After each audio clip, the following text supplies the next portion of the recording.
Yo, what's going on, folks? I know it's been a good minute, a good hot minute, you know what I'm saying? But we in here, Joshua here representing 86 Boxing, you know what it is. Got my man Poppy Chun Yayo in the house. What's going on with you? Yeah, you already know. Heavy on the poppy, light on the yayo. What's cracking? Yeah, man, Get it. there's been a minute, man, but we stay locked in on on the sport.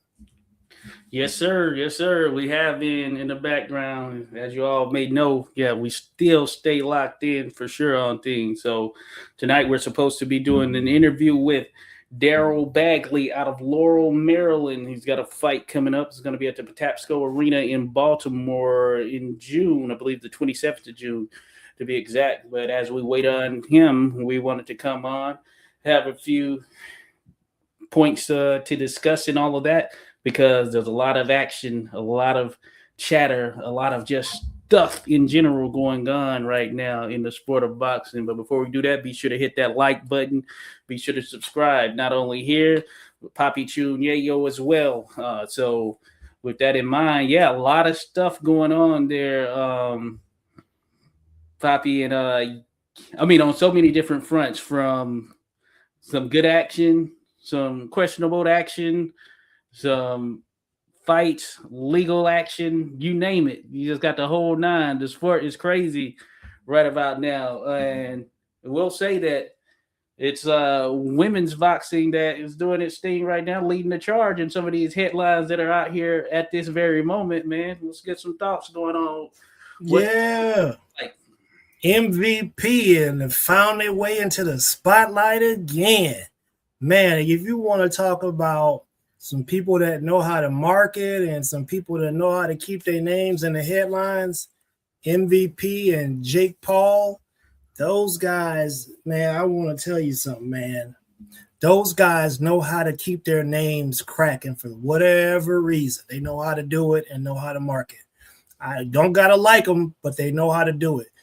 But at this particular point in time, they own some sucker shit. Ain't no doubt about it. They own some sucker shit. Alicia Baumgardner, yeah. A lot of people are siding with her actions. She looked good though. That's what they say. Yeah, she's an attractive woman. You know what I'm saying? Yeah, she's an attractive woman, but you know what they say? Everything that look good ain't good for you. And in this particular moment, she is all the way in the wrong. You know, I think what we need to start doing in this world and in general, we need to normalize going after the people who initiate the bullshit, right? Usually what happens is you got the initiator that, they agitate something and get something cracking. And then the person who responds typically is the person that gets into trouble, right? Yeah, we need to knock all that off. We need to cut the head off the snake early. You can't just go around threatening people and then when they respond, you want to start doing lawsuits and start getting people banned and try to end people's way of earning money and stuff like that. Yeah, I'm not with all that. I'm team Clarissa right now. You know what I'm saying? And this is a point of contention for me because I'm gonna say this, and a lot of people may or may not understand it, but Alicia's half Korean. Alicia, whatever, she's half Korean, half black. Seems like she turned into like a Korean MAGA supporter after Clarissa slapped her. Right? She's like, oh, you cry wolf, man. We know this story in America. People start stuff and cry wolf, and then the person who responds gets in trouble. You see what happened to Chud the Builder? Lock him up. Lock his ass up. What you mean? You going around here starting all this trouble, and then you get exactly what you asked for, and you want to cry wolf? Same with Alicia. Yeah, I said it. And Jake Paul, we know he a MAGA supporter. So what, Alicia, she just doing what her boss say? Yeah, that's some sucker shit right there. Yeah, that's sucker shit right. That's some sellout shit right there. That's some Drake shit. That sounds like she cosplaying black. when it benefits her. Yeah, she can go out there and twerk and do all this and all that. But when it came down to that action she was asking for, Clarissa had some for her. That's what I'm talking about, Clarissa. Slap her ass again. No, I feel you there for sure. I feel you. Again, here, 86 Boxing, Poppy Chew, yo, we're in the mix here talking about the altercation that went down between Alicia Baumgartner, Clarissa Shields at the MVP MMA event that took place this past weekend. It was pretty testy, feisty. There was some video out there, a few different angles and such. Now, we knew that the two have had some bad blood. A lot of things have been said, and they've seen each other at events and all of that stuff before. One of the things is that, in the environment of this sport or boxing, or I guess with any sport, it can get testy at times, and sometimes things happen, but it all adds to the fervor and sort of that suspense for a potential showdown or whatever it may be down the line. So we've seen instances of this nature happen with others within the sport. Now, it doesn't always turn to legal action. So this is a sort of different step that you don't typically see, certainly considering that, blood's boiled and there's been a lot of back and forth. We saw Caleb Plant, Jamal Charlo, right? And I don't think that nothing legal came about with that. We've seen other stuff that are similar in nature when nothing legal came about. So I do understand where you're coming from. Some will say, hey, don't put your hands on anyone. And, that I think that could be applicable as well. It's like, hey, maybe it went a bridge too far with her putting their hands on Alicia. But that being said, sometimes words can have certain types of repercussions, and you got to be prepared for it because you never know how someone is going to react, let alone there are other situations that come about that are wholly unprovoked or where there was no back and forth, and maybe it just turns into something of that nature. So it is an interesting aspect that they're taking legal action, and Clarissa has been banned from, as I understand it, any MVP related event. So that's, I'm guessing, boxing and MMA. Whether cooler heads prevail, I don't know. We know that there was some back and forth between Clarissa and Jake Paul over the years. Nothing major, just more so banter regarding actually stepping in the ring. But Clarissa did note that MVP wanted to sign her as well. And of course, we know she ended up continuing her deal with Salida Promotions. So you wonder if, just all of the behind the scenes stuff, just the parties involved and all of that stuff, just added even more to it. You know what I'm saying? To where, it just kind of reached this point and it blew up. You know what I'm saying? Yeah. So, it's still some sucker shit, bro. Yeah. Like you're banned from all of our events. Let's talk about some differences. So Conor McGregor and his gang of thugs, usual suspects, break into Madison Square Garden. They broke into it. So Conor McGregor is not an American citizen, by the way. He's a citizen of Ireland, right? Breaks into Madison Square Garden with his homies. Gang like activities, picks up a dolly, throws a dolly through a bus window shatters, people get injured, people get stitches. Did Conor McGregor get banned from Madison Square Garden? No. Did Conor McGregor did they ban him from the UFC? Right? Did they make it so that he couldn't get money? No, Conor McGregor actually went on to get a whole whiskey brand, and the UFC put his whiskey brand there on the ring and all that type of stuff, right? They made him the face of everything. So, and he went around and he did domestic violence and smacked a drink out of an old man's hand at a bar because the dude didn't want to drink his whiskey brand. Ronda Rousey, domestic abuse. Right? You see what I'm saying? So did nobody stop them from being able to earn money. Nobody tried to put them in jail.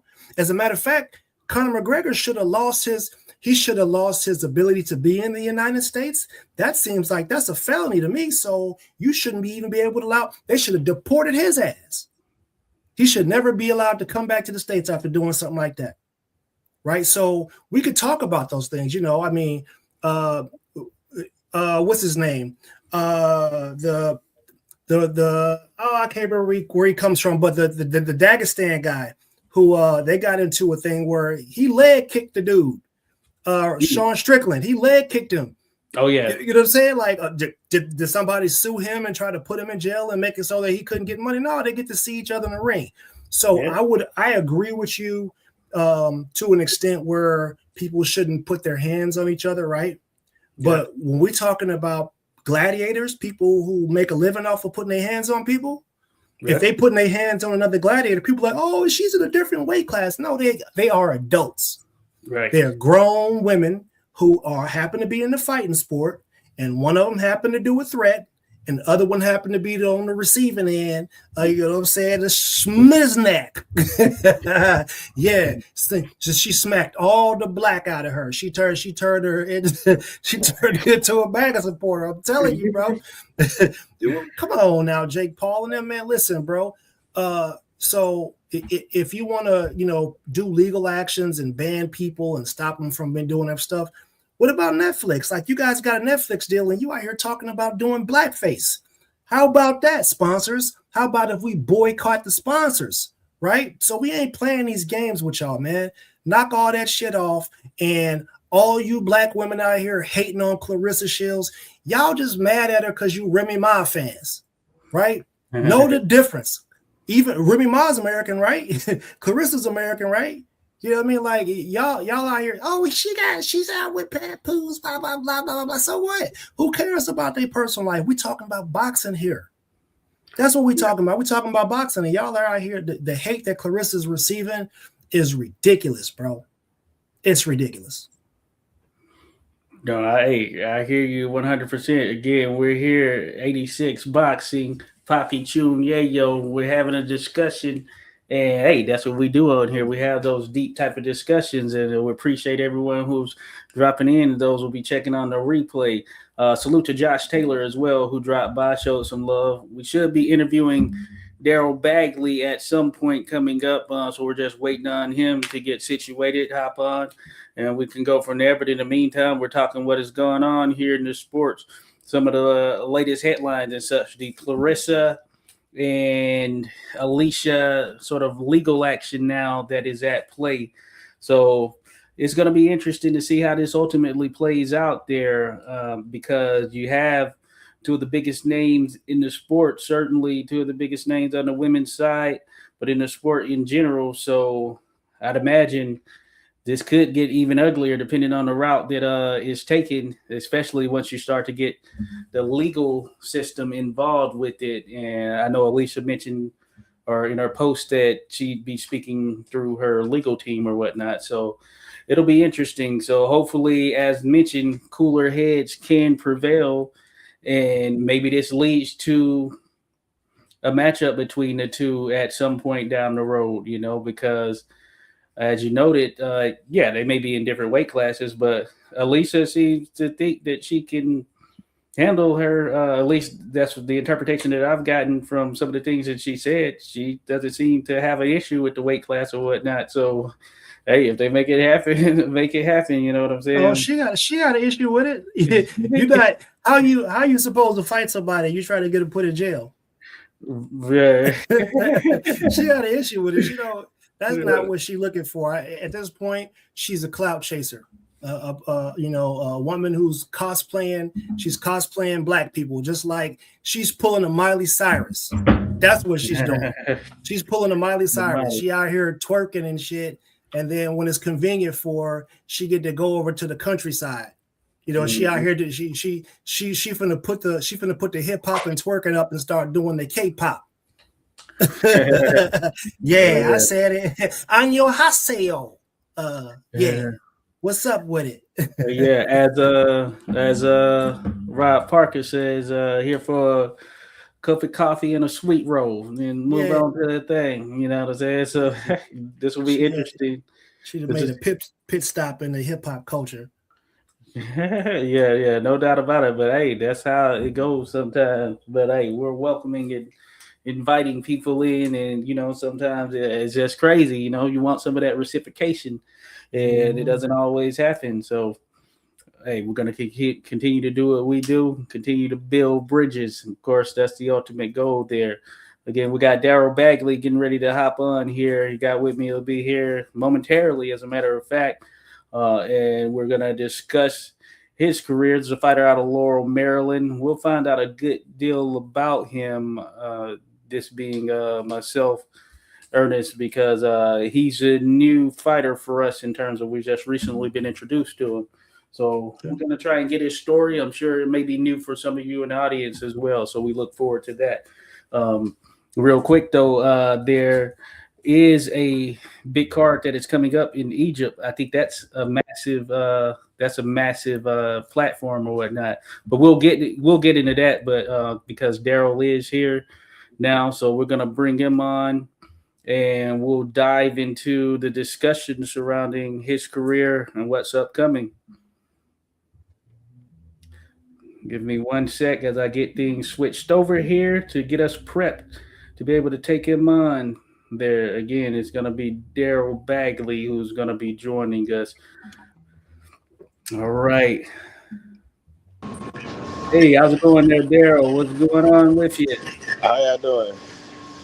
Hey, good to go. Joshua here, my man Ernest, aka Poppy Chew and Yayo in the building. Hey, it's good to be able to hear from you. It's good. It's good. Yeah, I know you're holding it down. Are you just coming from the gym? Man, yeah, just going from the gym and just getting off of work. Okay, okay. Good to Yes, go. sir. Good to go. So yeah, we were prepping things. We were mentioning that yeah, you'd be new to our audience and all of that stuff. Again, Darryl Bagley out of Laurel, Maryland, folks. And what gym are you with, Darryl? So I started with Cherry Lane Boxing in Laurel, but Okay. you know, I ended up doing business and starting my professional career with Elite Boxing and Fitness out of Columbia. Okay. Elite Boxing and Fitness, Columbia. Hmm. Okay, I thought it was Elite something. Okay, that's Yeah, good to yeah, know. yeah, yeah, yeah. All right, so yeah, and I'm familiar with Cherry Lane as well, because they're under PBA and all that good stuff. So shout out to the Exactly. crew. Shout out to the crew over there. But no, it's good to be able to talk to you, man. So yeah, super welterweight. I see there, uh, fighting out of Laurel as mentioned. So man, it's good to be able to talk to you. And I see you're 2-0, two knockouts. I see Yeah, you fought at Patapsco Arena. You got a fight yeah, coming up. So yeah. yeah, how have you been there camp wise? Have you already started camp, or are you already getting prepped for that one? Heck yeah, man. I mean, honestly, I haven't been out of the gym since my second fight. I fought Saturday and was back in the gym that Tuesday and was sparring Thursday. Okay. So, Yeah, I mean, yeah, I would imagine so, man. I mean, you got a total of 2 minutes and 5 seconds in the ring. 2 minutes and five seconds a combat time here, or yeah, 32 yeah, seconds. yeah, exactly. And the first one went pretty quick too. And I honestly want to keep it that way, till it's like actually time to make some money, you know. Right, Yeah. So, right. yeah, I'm trying to work smarter, not harder with this boxing thing. Understood. So, I mean, like I said, our audience, we want to get them familiar with you. What Mhm. actually got you into boxing? So, it's funny because I tried to get into it when I was a kid, like around maybe like 12 or 13, but it was just too slow. They had me in the mirror and they had me shadow boxing. I was just looking in the ring and seeing guys sparring. I was like, if I can't do that, I'm not doing it. So then fast forward, I started wrestling maybe like my junior, senior year of high school, and then I ended up getting a wrestling scholarship at a D2 in Colorado. Hmm. And after that kind of didn't work out, I came back home and I was like, let me try this whole combat sports thing. And I was thinking about taking the MMA route, but I was like, nah. For some reason, me and Wilbur kind of just seen eye to eye. Wilbur's Damon Nicholson's dad. Yeah. So he was just like, yeah, man, like, let's learn the sweet science. And it's just all she wrote from there. And this was probably like 10 years ago. Okay. Mm-hmm. Okay. Shout out to Demond Nicholson, friend of Yeah, the we know channel him. there for sure, holding it Yeah, down that's there. my dog. Mm-hmm. The best at it there. So, There are you you still go. training?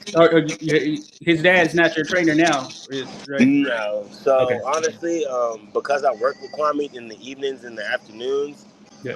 Damon's uncle is actually training me, Thomas Jones, Okay. Okay. and I've been doing a lot of work with him. But it's kind of like relatively, I want to say the same teaching with just a little bit of spin on it. You know what I mean? Because he also Okay. did some work with Troy Fox and them too down in Dream Team. Oh yeah. So he's Yeah. got a little bit of game from them. He was with Damon down in Headbangers. We all used to follow Damon down in Upton. So, like, we kind of been in the area of this beautiful boxing, and we kind of just take a little bit of pieces from everybody. Okay. Good. Yeah. Hey, that's one of the things I always say. It's a lot of talent here in the It's a area just lot. in general. So, It's a especially when lot. you factor in Virginia, which is right there, mixing it in with Maryland, going up to Baltimore, DC, Mm-hmm. it is a good deal. So I Mm-hmm. feel it's an enjoyment, and a privilege to be in this area because there's a lot of I agree. boxing that takes place because some spots, Mm-hmm. yeah, they don't quite get it It's like this. dead. It's dead. Yeah, bro. Yeah, yeah. I agree 1,000%. Yeah, 154 is that division is, man. I don't. That's one of the toughest divisions in boxing, if you Yeah. ask me. Mm-hmm. You know what I mean? Like I it's a agree. real heat there. It's a I real agree. heat there. Do you ever get an opportunity to go up to Philly and get some work in with with those guys, sparring and things of that nature? So not since I was with Upton. When I was training down in Baltimore with Yeah. Calvin and them in 2019, we probably went to Philly maybe like once or twice. Now I didn't run into Boots or anybody like a few other guys did, but I always kind of wanted to. But I also was like just kind of getting into boxing back then. Maybe Okay. like I was probably like 2 or 3 years in, and only maybe like 3 or 4 fights in. So I was also kind of like a little weary. But like now going forward, I'm definitely thinking about going to like Philly, New York, New Jersey, like because it's not that far. You know what Right. I mean? So yeah, it's definitely on the horizon. It's definitely like in my kind of like viewpoint. But I'm just kind of taking it step by step. Understood. Okay. Good to go. Hey, and I was gonna ask, how was that sort of transition for you? Because we got shout out to Stephanie Simon. She's a fighter, and she was in the Marine Corps. And she came from a wrestling base, and then she started doing boxing and all that stuff as Mm-hmm. well. For you, that wrestling base, how's that transition as far as the boxing? Now there is a long history connection with boxing and wrestling. And then that physicality, that aspect, as I understand it, the wrestlers from the weight cutting and all of that stuff as well. How was Exactly. the transition for you? Exactly. It definitely helped. Because a lot of instances in wrestling, how you win is really kind of like breaking the will of another person. It's like a Yeah. one-on-one sport. Like you can literally kind of see the fight leave a person's spirit as you're winning the match, and it kind of goes the same thing in boxing. It's just like instead of on the ground, it's more so on your feet. Now I'd say like boxing has a lot more conditioning involved. Hmm. Um, and a lot of people will agree or disagree, because a lot of people say, oh, well, grappling's this and grappling's that, but you're literally on your feet. And anybody that's ever boxed will tell you it's a marathon. You know what I Yeah. mean? Like a mixed martial arts fight or like any type of jiu-jitsu or grappling match is more of like a short burst of sprints. Whereas boxing, like, yeah, you got that sprint, but if you don't win that match off of that sprint, then you still got a long way to go.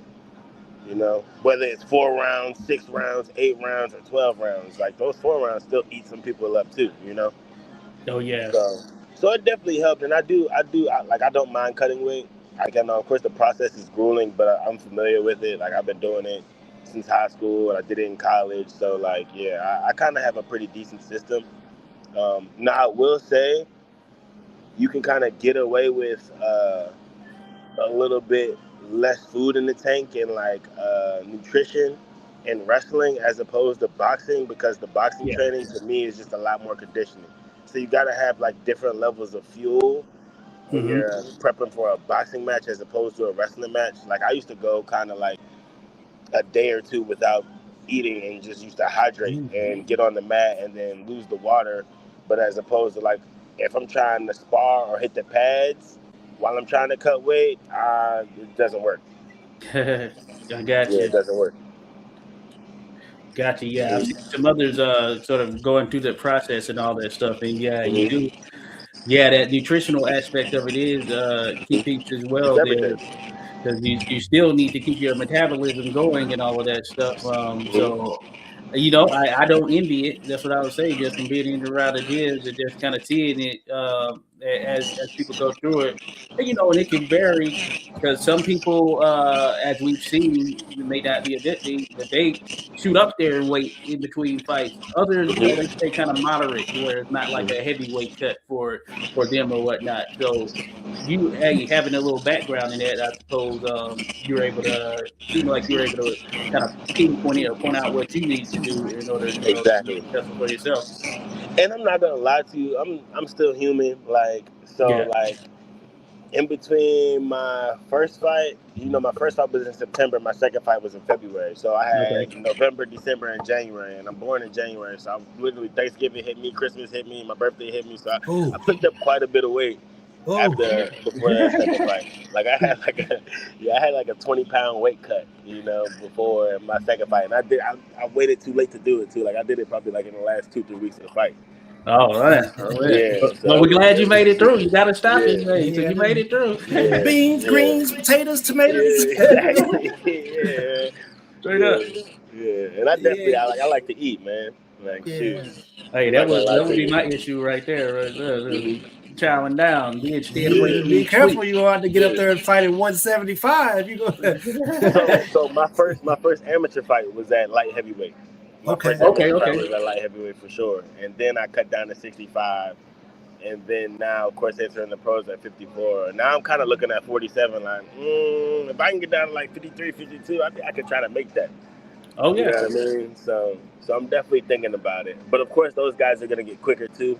And I hate to Yeah. say it, I'm not that fast on my feet. You know what I mean? So I'm just trying to like strategically kind of place myself where I'm at.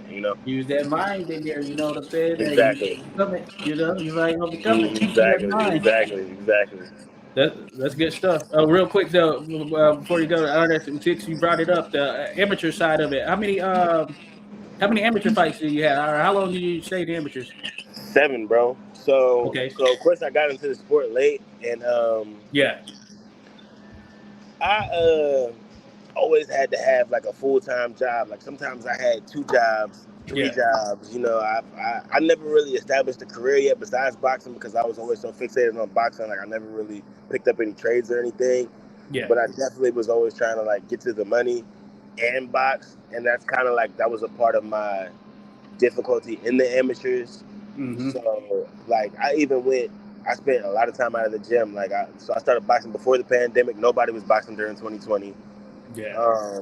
And then even like there was a year or two after that where I actually had like a decent job that was paying me pretty good, and they kind of kept me out of the gym. So Mm-hmm. off and on, like I said, I was boxing 10 years. I was doing a lot of sparring, so I think that's kind of like what helped me, like Okay. sparring Tank and Mike and Damon, and I Well, that's good. spent a little bit of time with Thomas Williams too. So Okay. I've been around enough and blessed to be around enough good guys to kind of like watch and learn. But I never really was that active in the amateurs, and it's Okay. unfortunate because I still kind of I get damn near the shakes before pro fights. You know what I mean? Like it's Yeah. still Yeah. nerve wracking as hell. No, that's okay though. Yeah. That's a part of any competition. There's people who do plays and musicals and stuff like that. They Exactly, be exactly, backstage throwing up. Yeah. Right. exactly, That's exactly. I mean that come with the territory. Yeah, Um, exactly. so I mean, since you had a late start in boxing, but who are some of the boxers that influenced you? That like who are some of your favorite fighters? Um, well, outside of the local guys, because that's really who I pay attention to. Like I started with Damon and Thomas Williams. Yeah. Um, No.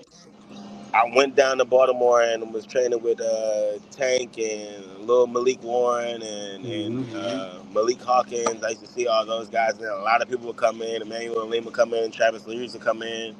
I spent a little bit of time down Dream Team. Was paying a lot of attention to Mm-hmm. Mike and his brother. Mm-hmm. But like on the mainstream grand scheme of things, I like to watch the big guys, the big names, Floyd, Andre Ward, the tactical people. I like to watch the people that are built like me too, the James Tonys, the Mike Tysons, anybody that I can kind of feel like I can box like. I used to try to watch a lot of. Now I love Roy Jones' work, but I can't box like Roy Jones, so I don't watch a lot of Roy Jones. You know what I mean? Of course, I pay attention to the '80s fighters. I watched Sugar Ray, Marvin Hagler, Tommy Hearns, or Roberto Duran. Like, I feel like that's a rule of thumb.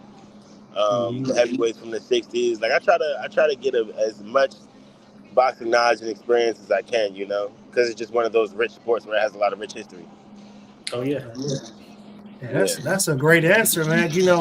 I watched an interview with Roy Jones and Andre Ward, and I learned a lot about what it takes to get to a certain level.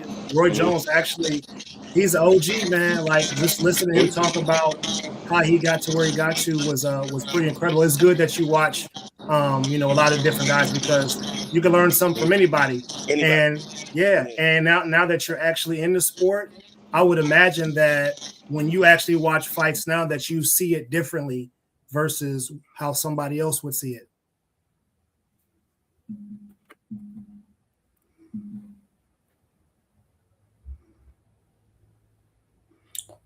We lost your mic there for second there, Darryl.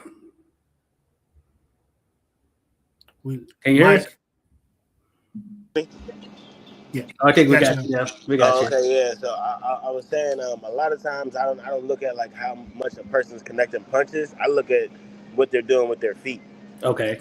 Like, I love what Shakur does with his feet. I love what Haney does with his feet. I love what Tank does with his feet. Like, I really, really like how those guys kind of like set up their punches versus like just kind of like brawling, like how a lot of guys and how a lot of casual fans watch boxing. Like, a lot of people just watch those brutal fights and somebody gets hurt, whereas Andre Ward's kind of like whole philosophy was a bad night for me is me not getting cut. It's just me not getting the knockout. You know what I mean? Whereas a bad fight for some people is you might end up in the hospital and your teeth are gone. You know what I mean? So I really kind of like that side of boxing and just like the whole business side of it, because, man, it's a sport that you can die in. You know what I mean? Yeah. That's why we appreciate it, but at the same time, you don't have to do it like that. That's right. So but with you getting all these first round stoppages, you putting some pressure on yourself. Yeah. I mean, it's a blessing. Honestly, like, I was surprised the dude fell out my second fight. Like, I just kind of like seen what he was giving me, and I was like, oh man, he's not throwing any jabs. So I threw a straight punch, and then it landed good, and then I was just like, whoa. Right. I was just surprised as everybody watching. Well, you're attuned to that. Yeah, you take advantage of that. If they ain't throwing that jab, then okay, that's a problem right there. Yeah. And that's kind of what people tell me, man. Like, they tell me, like, man, you have a really good jab. And I'm like, man, shoot, that's all I got. Hey, it can take you a long way. You know what I mean? Like, and everybody that I was sparring that was pretty much like established. Like I remember I would spar Chuck a lot when I was down Upton, and that would be sometimes the only punch I could land was a jab. If I tried to open up a throw combination, I was getting caught. I got you. Yeah. But that's what's up, hey, that is the most fundamental, like one of the first things they teach you right there. So you can't go wrong. That is the tone setter right there. Go wrong. And some people, their issue is forgetting it. You know what I'm saying? At least you're attuned to that. Let's plus that. Hey, real quick, want to shout out to my man Clubber D. Dropped by Clubber D in the building. He will be here on us. He's out of town on travel right there, holding it down. Appreciate you, Clubber D. He said, fantastic wrestling background. Have you ever wanted to jab, then shoot for the single leg takedown? That's funny as heck. It's crazy. People ask me that all the time. They're like, man, do you ever want to wrestle while you're in a boxing match? And honestly, sometimes it's not really shooting for a takedown. I like to, when people try to clinch me, I'll get an underhook. Oh, yeah. I'll either go to an underhook and I'll try to shuffle to the side that I have the underhook on, and then I'll throw like a body shot or something like that. It hasn't gotten to that far where I'll like shoot an underhook and then go for a high crotch and then go for the takedown or something like that. But I always see myself sometimes like I don't know if you guys watched the Nair Albright fight Keyshawn Davis. Yes, sir. Yeah, he clinched him and he kind of like suplexed him a little bit. Like that's kind of something I would do for sure. Well, hey, that's all right. Yeah, for sure. Like I'm real comfortable in the clinch. Like really comfortable. Yeah, that's all right though. You know, I feel like wrestlers that they have an advantage because you have stronger legs than most people, right? Mm-hmm. And having a strong base and a strong foundation like that is nothing but an advantage in any combat sport really. So Terrence Crawford, he's one of those guys, right? Exactly. You look at him, but he could deadlift a whole lot of weight. Mm-hmm. He's very good at controlling on the inside, and when you can wear guys down by being able to do that. And if you're grabbing and you're wrapping guys up where you're all the way on the inside, you ain't got to worry about taking damage if you're doing that. Exactly. So it's part of the sport. Exactly. Yeah, there's a lot of dirty boxing that comes with grappling. Like you can control the head, you can control one side of the body, even like head placement. You can place your head kind of like in their shoulder, and they won't be able to hit your head if you place your head on the inside in certain spots. So. Yeah, there's a lot of little nuances that come with it. Like, and even Rolly Romero, he's a judo guy. Yeah. He's another grappler. You know what I mean? Yep. And people say what they want about Rolly, but Rolly, he's not that bad of a boxer. You know what I mean? Yeah, I like Rolly. He's getting paid. Rolly clean Ryan Garcia up. Yeah, you know what I mean? Clean him up. Shoot, I take a couple of Rolly's checks. Yeah. You know what I mean? At the end of the day. Yeah, you know how to entertain too, you know what I'm saying? So that's a plus thing right there for sure. Mm-hmm. Shout out everyone here in the mix. Appreciate you here. Again, we're here with Darryl Bagley holding it down 2-0, junior middleweight out of Laurel, Maryland. Hey, Darryl, earlier you had mentioned that you considered MMA. Now, was that because of your wrestling, or just you were just looking for kind of whatever potential outlet was there? And you know what's crazy? I'm glad you kind of mentioned that it's a potential outlet. Because that's really like my whole thing with the combat sports. Like even after college, man, I kind of needed something to do. Because I knew, like me personally, there's just so much out here that you can get into that's not productive. You know what I mean? So, not only would I consider it an outlet, it was just, the money is pretty good starting out in MMA. Yeah. Now, I wasn't aware that I was going to be able to sell tickets at the rate I can sell tickets. Like, God bless, knock on wood. Oh yeah. But I'm kind of glad that I'm able to do so. So I didn't really need like that MMA money on the small end. But I always said, like, if I get a big enough reputation in boxing where I can kind of just, like, cross over and then fight one of the bigger guys, like, yeah, I would try my hand. I would learn how to kick for, like, 4 or 5 months. And then know some jiu-jitsu, and then, I would definitely try my hand, for sure. Because, it's like another paycheck. You know what I mean? Yeah. Definitely.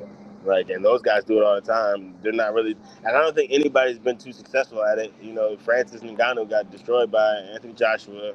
You know, James Toney fought Randy Couture, and that didn't go good. You know what I mean? Yeah. Super one-sided. Clarissa's doing okay, though. I think Clarissa's doing all right. She's 2-1. Yeah, exactly. You know, so, I would definitely try my hand. Yeah. Why not? Type of thing. The potential is there. Then they got the bare knuckle thing. Would you do that? Exactly. Nah, man. I'll tell you for sure. I'll tell you. I'm with you. No, my hands hurt boxing. So I can only imagine. I can only imagine that bone on bone, man. And shout out to those guys, bro. You need a personal surgeon. You need a personal plastic surgeon when you're doing that. Exactly, man. There's no way, bro. Like, did y'all see Paulie? What happened to Paulie? Like, man. Paulie is. Paulie needs to hang it up. Yeah. Nah, I don't know what he gripping and latching on to, but he probably needs to not do it in that sport. Yeah, I couldn't do it, man. Paulie gonna be on Pro Box with a Phantom of the Opera mask on. He's not gonna be able to talk soon, man. Like, holy shit. Yeah, it's crazy, man. It don't seem like there's a lot of drug testing going on over there. You know, you see some interesting characters. See? You know what I mean? That's another thing. Yeah, That's may another not be. thing. Yeah. Yeah, That's another interesting thing. things happening. Yeah, there is a guy though that I've been keeping up with. I can't think of his name. He's from Chicago. He has like 40 or 50 amateur boxing matches. You guys gotta look him up. Oh yeah. I'll shoot his Instagram over to you guys when I get out there and look at it. He's been tearing guys to pieces, but he's a pure boxer. He's a pure boxer. Yeah. You know what I mean? And you can even see like after his fights, like he wouldn't even be taking that much damage, but his eyes would still be swollen. Yep. Yeah. Just bone on bone. Yeah. It's crazy. Yeah, no, I feel you there for sure. But no, I definitely want to check him out right there because that boxing base, that goes a long way for sure. Yeah, because there's no technique. Those people don't move their heads. Yeah. They're just standing in front of each other like they're outside. Nah. Yeah. So I brought that up because it's an interesting one that is out there. We'll see. And it looks like it's growing, you know, it's getting more places. And we got other variations of it that are coming as well, or that are out there now. Not necessarily just BKFC, but you have some of these other ones that are doing their thing. So, hey, we'll see more, I'd imagine. And I wonder if we start to see even more boxers who sort of hang it up. I know Austin Trout was over there doing bare knuckle. Oh yeah, he did his thing. He did his thing. Austin Trout did his thing over there. Yeah, he did his thing. I can see that. Yeah, Austin Trout can fight a little bit too. He can fight real good, actually. Yeah. It may be one of those things, sort of like, hey, an outlet, for some boxers as they're, racking it up in the sport or whatever. And hey, we'll see. They're paying. If the money makes sense. Yeah. It makes sense. You know what I mean? Like somebody was like, hey, 20,000, 30,000, 40,000. Making an offer he can't refuse.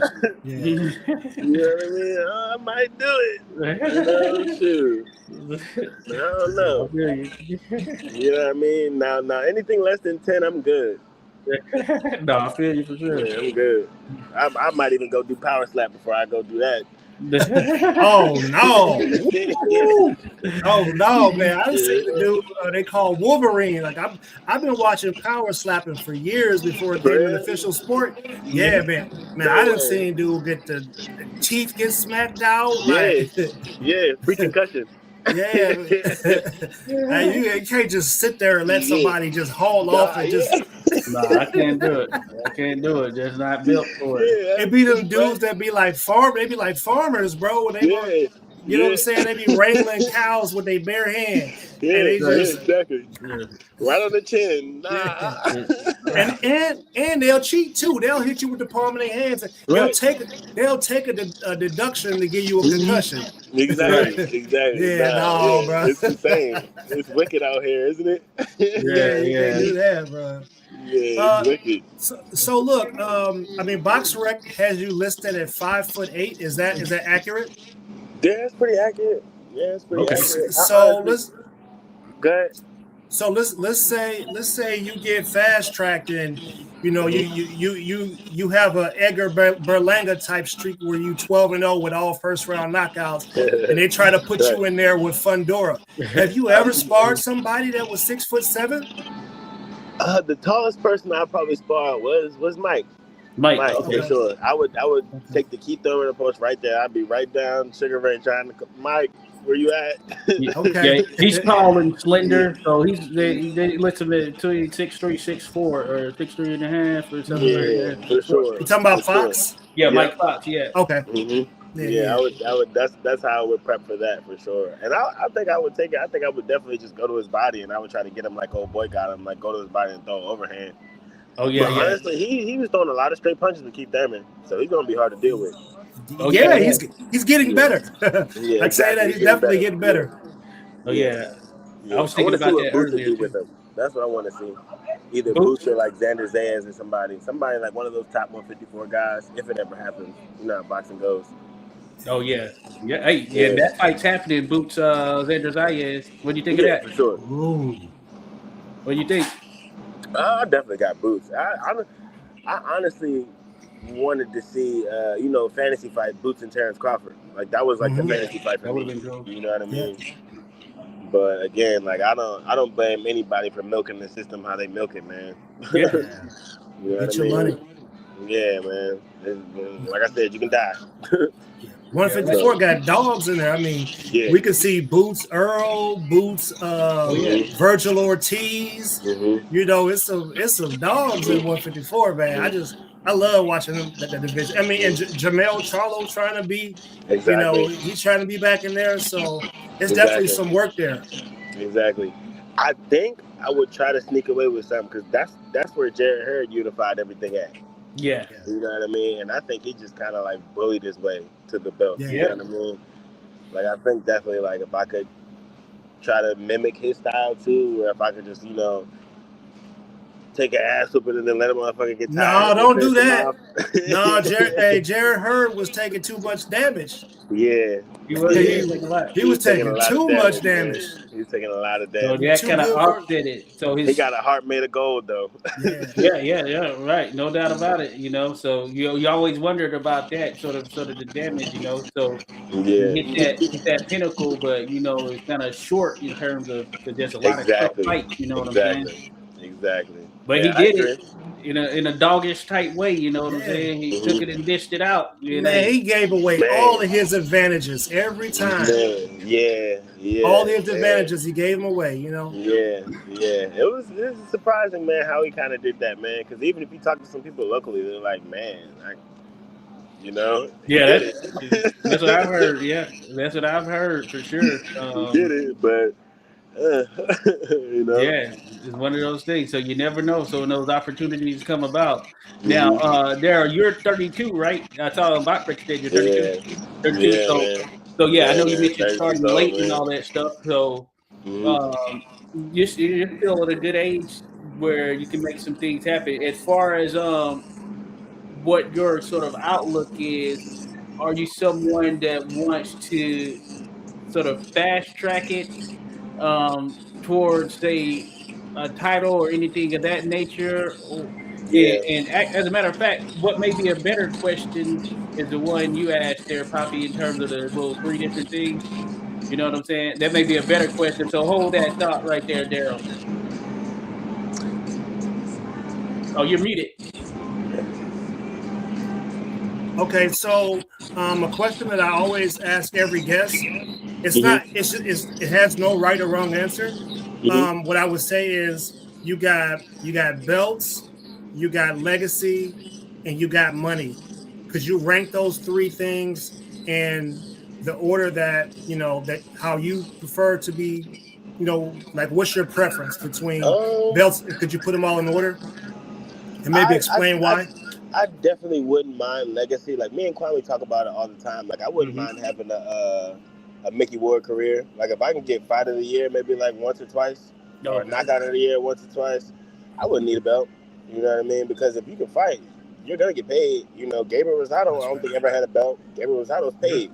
That's right. You know what I mean? Same thing with the dude that Devin Haney beat, light skinned dude, Regis Program. Regis. He's paid. You know what I mean? Like, I mean, a belt would be nice. You know what I mean? But even now, how these people are talking about these sanctioning fees, like that's getting big now. Like, I'm not pressed. You know what I mean? At the end of the day, I'm just kind of here to kind of, you know, get my money and go. Like, and again, I don't have that much time invested into the sport either. You know what I mean? There's some people like I didn't spend a lifetime doing it. You know what I mean? And I'm just also here to learn.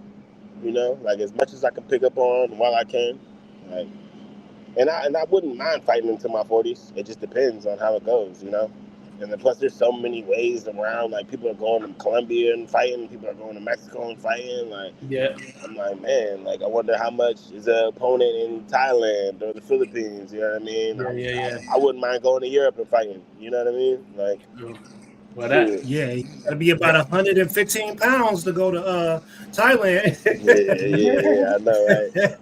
I know, right? Yeah, they probably only got like 4 or 5 welterweights there. Right. In the whole country. They get it in, but that's funny. But no, that's you know, that's I think a good thought process right there, because one thing we always say, it's very fleeting being in this sport. You know, while you're there, you got your health and all that stuff. You gotta you know, do what you can and maximize. Hey, you're in shape, you're locked in, you got the mindset and everything, sort of maximize that. But as Exactly. you noted as well, and I've heard from others, they speaking about how some boxers, while they may not necessarily make that superstar level or whatever, they do well in the sport. You know, even those that are some traveling opponents, or for instance, you know Right. that you may look at their record and not think anything of it, but hey, they're getting paid every time they go out there Come and on, step in that man. ring, and they're Come like on ready now. every weekend, realistically, you know. Come Josh, on. speaking of that, man, that was on the European card that happened this past weekend. But this dude record was 1 win, 70 losses, and 1 draw. Insane. Insane. Insane. He So know I it's wrong. don't. He know it's wrong. Like I'm Hey, about to go. Let's get out there. he said he ain't never been hurt. And he said the reason why the stoppages happened is because he just stopped punching back. Right. Insane. Hey, he just be like, yeah, I'm about to go out here and take down L real quick, you know. Yeah. He gave a gold medalist some work. Hey, you gotta love those individuals there for sure. Hey, they keep the sport going because you need these opponents that you can go up against. Hey, Darryl, I don't know if you hear us, but your screen blacked out. You might have dropped off signal wise. We're still here though. If you can hear us.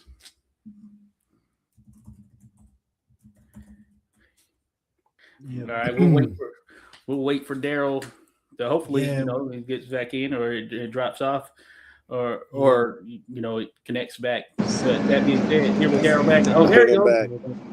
There you go. Oh yeah, and sometimes you get a call, it goes black and all that stuff. Can you hear us? Let's see here. Can you hear me? Yes, we hear you. Let me see. Let me remove you. Bring it back here. What about now? You hear us? Okay, I think it's working. All right, gotcha. You hear us, right? I can't hear y'all though. Interesting. Damn. The signal might have went out. Hold on. Let me see here. I just got a phone call. Oh yeah, that happens. Yeah, if you get a phone call, it does black it out for some reason. Let me see. Try to disconnect and come back in. Let me drop it in the comments.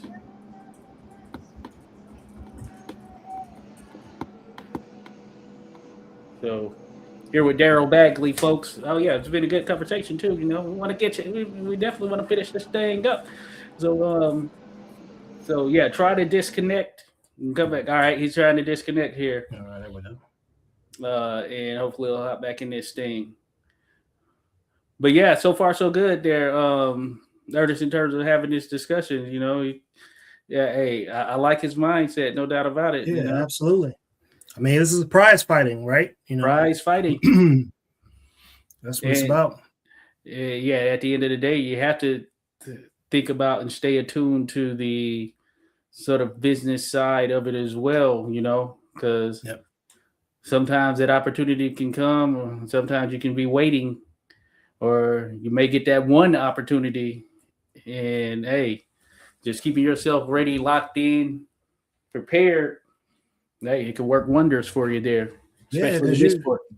You got dudes that's been training for 20 weeks, and then they'll call the dude 2 weeks out and be like, "Hey, man, we need somebody." You know what I'm saying? Be like, "Yeah, damn, bro, 2 weeks." You're right, right. All right, let me put these Twinkies down. You know, I can run 5 miles, but I don't know if I'm gonna be able to go 6 rounds with 100 punches around. I can't do that. Yeah, right, right. You know, and you got you have those individuals in the sport. We see it there all the time. But hey, some individuals, hey, they're ready, they're locked in, and just waiting for that call. They're on standby for opportunity like this. So you never know what can come about from it. So good stuff here, folks. We're with Darryl Bagley, waiting for him to hop back on here as we finish our discussion. He's a junior middleweight out of Laurel, Maryland. Looks like he's back in here. Yeah, I can hear right there, Darryl. You hear us? Okay. Yeah. We good. All right, good to go. Yeah. We were saying we could hear you. You couldn't hear us, but we were talking about how how you get a call, sometimes it'll throw things off, the screen will go black, at least on this end and all that stuff. Yeah, it's terrible. All good though, all good. Yeah, we were just chatting about opportunity, kind of where where we had left off. The discussion was still going on. It just in your mindset, you have the right one, and you never know when that opportunity is going to come knock or whatever. And hey, just keep yourself locked in, prepared for whatever it may be. And I like the fact that you're willing to travel. That's something that I feel like if I was a boxer, I wouldn't mind going to fight over in the UK or some of these other countries. You know what I'm saying? And they might. Hey, you're not gonna have the hometown advantage, but that being said, that experience and understanding yourself and knowing what you can do. Exactly. I mean, we have that. Yeah, shoot. Stephen Fulton, I don't think ever would have went to Japan if he wasn't able to fight anyway. Yeah. You know what I mean? Yeah. Shoot, look at, and I'm sure he got paid enough. I'd have stayed there for 2 or 3 weeks. Yeah. Yeah, I don't know about that, man. I would, man. Anyway, he knocked all the toppings off my man's Philly cheesesteak. You know what I mean? Like, I was so hurt by that, bro. I was like, hey, bro. Anyway, he's really good. Yeah, that's what else can you say? Like, man, he's really good. Like, you know what I'm saying? And Stephen Fulton, man, that buddy is a high level fighter. He's good. Yeah, he's good. But I mean, he does everything right. Yeah. Yeah. I mean, you know the energy is different when you're fighting overseas, especially Japan. So I mean, in the UK, you're gonna have some dirty refs that's gonna let people hit you behind the head and do all this type of stuff. But in Japan, you're gonna get over there and they're gonna kill you with kindness. And they're gonna be so polite to you, and everything's gonna be clean and neat. And the people are gonna be sitting upright. They ain't gonna be making no noise. You're gonna be connecting. They ain't gonna make no. It's just gonna be quiet. He gonna be like, man, it's weird. So you gotta have your own motor thing going. You know what I mean? It's gonna be like fighting during COVID. Remember how they had them fighting in the bubble, and there wasn't nobody in there. You could hear all the punches. Man, I swear, if somebody farted over there at an anyway fight up in the rafters, you could probably hear it and smell it in the ring. But no, man. All jokes aside. So look, I know you. You know, obviously you're gonna fast track your career or whatever. But what sort of plans are you putting in place? You know, now for when it's all said and done, right? Like, do you plan on doing like some sort of investing or anything like that, or maybe you plan on being a boxing coach or some sort? Are you planning?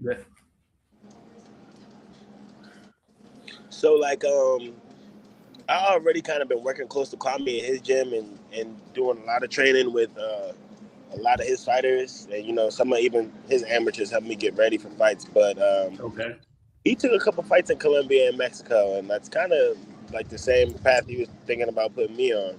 Okay. Some other people in my ear that says it's not really a good idea because you can kind of live in a facade, but at the same time, it's like, I don't know. Again, I'm 32.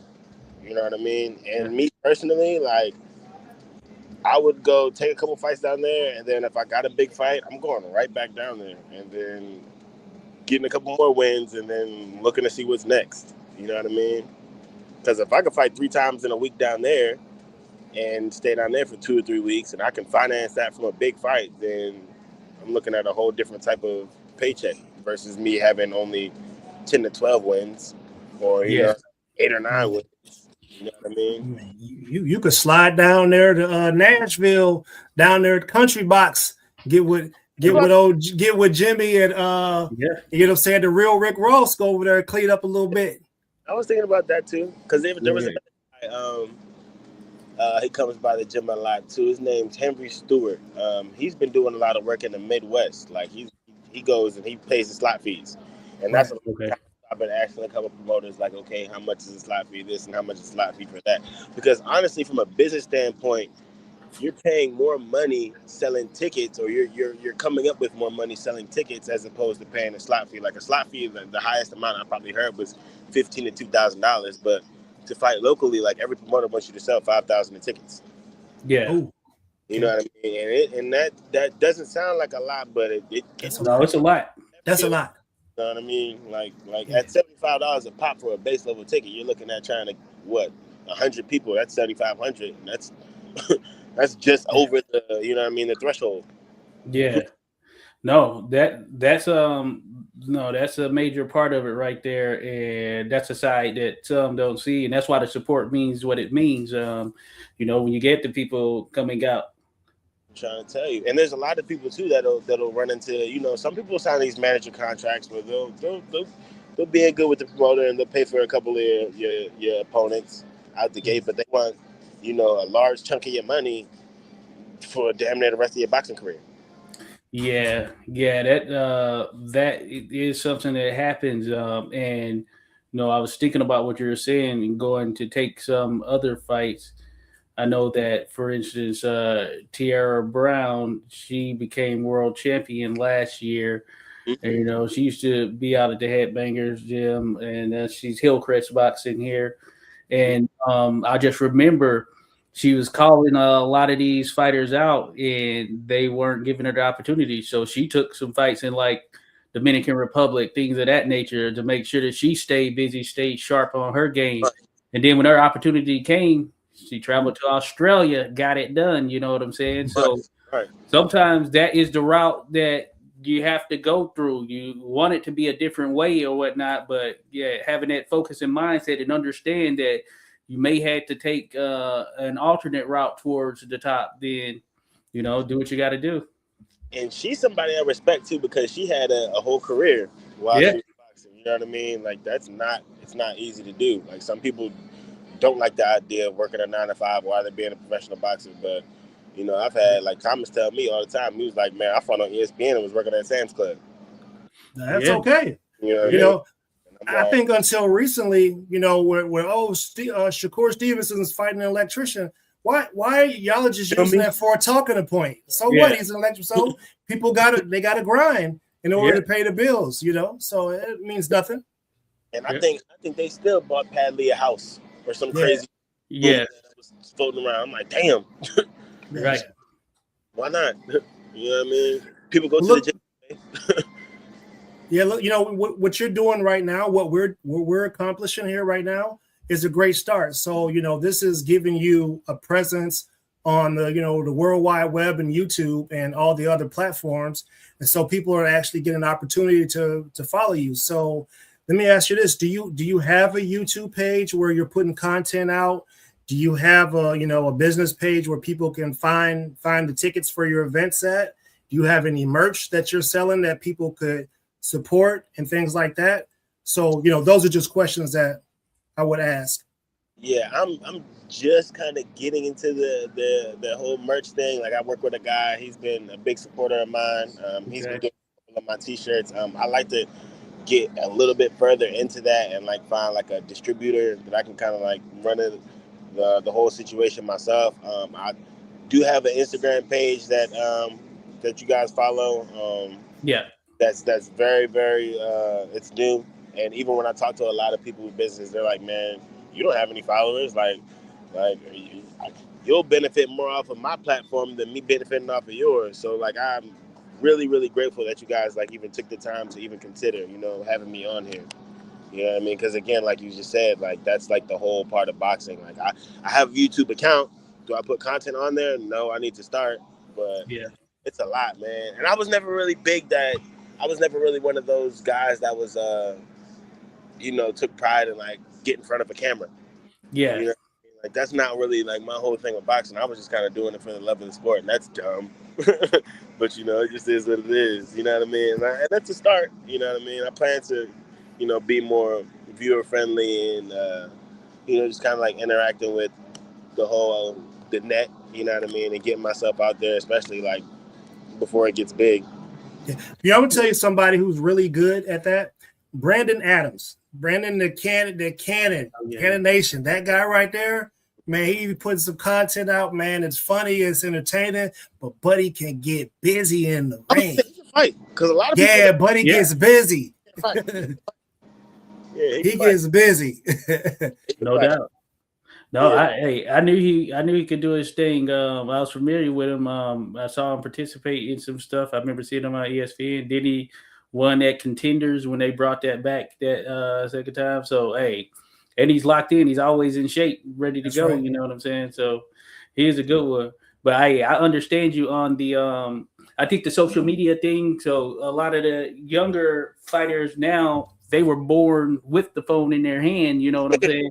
You're 32, so you were around. You came about when technology started to take off. Social media became a thing. But some of these youngsters that are a little bit younger, they're in their 20s and all of that stuff.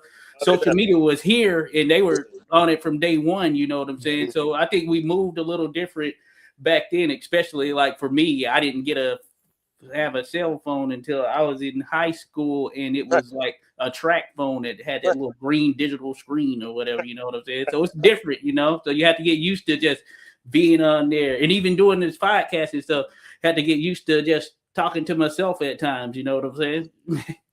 See, I mess around and give my age away on here. Man, I was there when Yahoo Messenger and AOL was cracking. You feel me? Yeah. I was here when the internet started. You feel me? everybody remember Black Planet. Yeah, MySpace. You feel me? I was doing it. Yeah, I was around here. I was getting music off of LimeWire. If you want to get my age, come on. Yeah, that's legit though. But no, yeah, that was a good point that Ernest brought up. I think here in this digital age, that is something that is very essential, sort of glaring and out there, apparent in the sport now. And some people have, by virtue of social media, kind of talk their way or tweeted their way into certain fights, things of that nature. It can be a lot. You know what I'm saying? To be on there constantly posting and all that stuff, and some may have some teams or whatnot. But it is something to be aware of. I think a lot of it is branding nowadays in terms of establishing your own brand. And hey, coming on here, we have no problem with it whatsoever. We appreciate the opportunity to be able to chat with you, on your journey and all that stuff, because we're here talking about it. And so that's our ultimate goal and intent anyway. So that's why we're doing it, so we can hear from you all, the fighters. So we appreciate that. And I think that the audience, they want to hear from you all as well.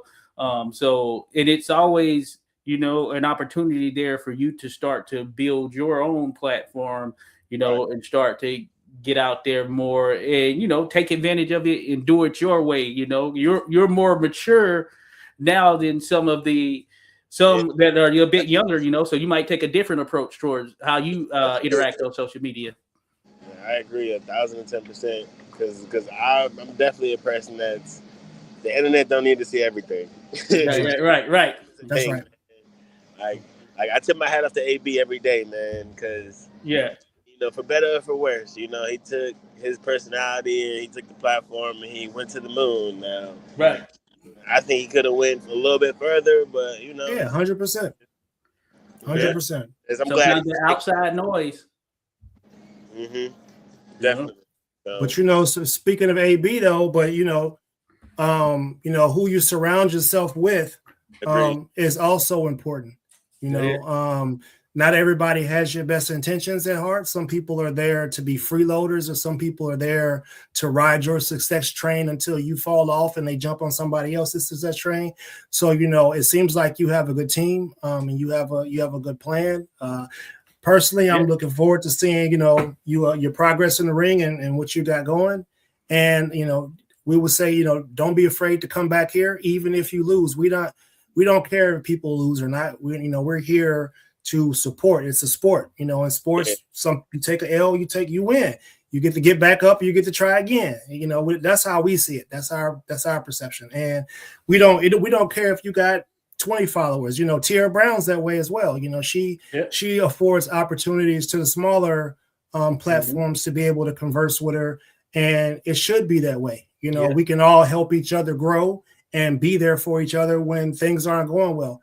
Like, me and Josh both have businesses, right? Yes. We may be able to do something for you and help you out in some ways and not even expect anything back in return. Right. You get what I'm saying? It's just like, we love the sport. We're supporting athletes. We understand that it costs money to train. It costs money to travel. It costs money to get gear. And we know people that make gear. We know people that are associated with these things. So we're just here to, network, make strong connections, and help our people get paid without having to be a clown. Yeah, that's love. Yeah. No doubt about it. Hey, and I know you're locked in anyway, since you said you were trained by Damon's dad, because I know he be on it. And when I see him, I'm like, yes, sir. You know what I'm saying? Hey, he don't mess around. Yeah, man, we're about this business, man. Right, yeah. Yes, sir. 1,000% right. Yeah. No doubt about it, man. But no, that's good stuff there, man. But no, this has been great and enjoyable, man. Being able to chat with you, because I was wondering if I had been to one of the shows that you're on. I couldn't remember if I had. I was at a Patapsco event back in February. In a couple places before too. I don't know if it's like an amateur fights or where. Yeah, because I do amateur. I officiate on the amateur side. Okay. We'll probably have. So, we probably have there. So, man, I'm gonna be checking for you now because I'm usually at all the amateur events as well. And Ernest, he's down in Norfolk or Hampton area. Okay. So he comes up for some stuff too here. So we're gonna catch you at some things there for sure now. That's cool. That's all right. Okay. Yes, sir. We're gonna be locked in. And then for the people, so your next fight, June 27th, right? June 27th, Patapsco Arena. Yes, sir. 3-0. Patapsco Arena. All right. And they follow you is Darryl_Bagley_boxing, right? Yes, sir. Gonna drop that in the chat, folks, so you can go follow him on Instagram, Darryl_Bagley_boxing. So be sure to check that out on IG, and I'll make sure to share that as well on the page and everything. Man, it's been a pleasure, 100%.